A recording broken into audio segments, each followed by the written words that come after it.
গণতান্ত্রিক নির্বাচন ব্যবস্থাটাকে আমি পরিপূর্ণ ইসলামী নির্বাচন ব্যবস্থা বলি না।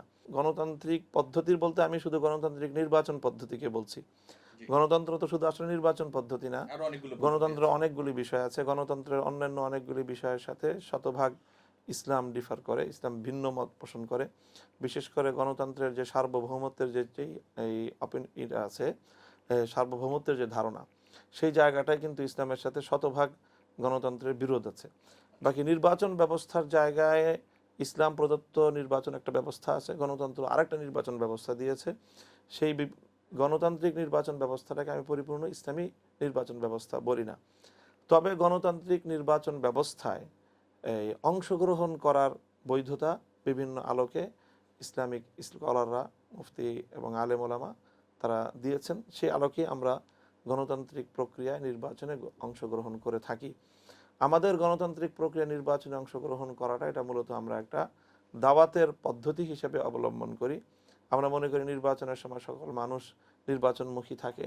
এই সময়ে গণমানুষের কাছে খেলাফত প্রতিষ্ঠার যে আহ্বান, সে আহ্বান এবং দাওয়াতটা খুব সহজে পৌঁছানো যায়। আমাদের দেশে তো অনেকদিন আসলে মানুষ ভোট দিতে পারেনি, ইলেকশনে অংশ নিতে পারেনি বলে এই ধরনের অভিযোগ আছে বিভিন্ন রাজনৈতিক দল থেকে। এবং বিগত সরকারের সময় এটা সবচেয়ে বেশি মাথাচাড়া দিয়ে উঠেছে যে ভোটের অধিকার হরণ করা হয়েছে। তো এই সময়ে বাংলাদেশ খেলাফত মজলিস নির্বাচনে যায়নি।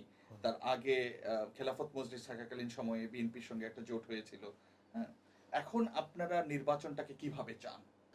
এখন তো অবশ্যই, যেহেতু একটা পদ্ধতি বাংলাদেশে প্রচলিত আছে, এই গণতান্ত্রিক নির্বাচনী প্রক্রিয়া, এবং এই প্রক্রিয়ার মাধ্যমে শান্তিপূর্ণ উপায়ে ক্ষমতা হস্তান্তর এবং ক্ষমতা পরিবর্তনের একটা সুযোগ আছে।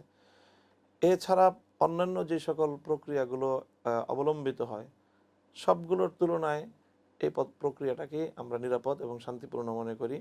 সেই জন্য আমরা মনে করি যে জনগণের যে ভোটাধিকার বা যেই কথা রাষ্ট্র বলছে, সংবিধান বলছে, রাজনৈতিক দলগুলো বলছে, রাষ্ট্র কর্তৃপক্ষ বলছে যে জনগণের মতামতের ভিত্তিতে সরকার নির্বাচিত হবে এবং ক্ষমতা হস্তান্তরিত হবে, এই বিষয়গুলোর কথা এবং কাজের মধ্যে মিল থাকা চাই।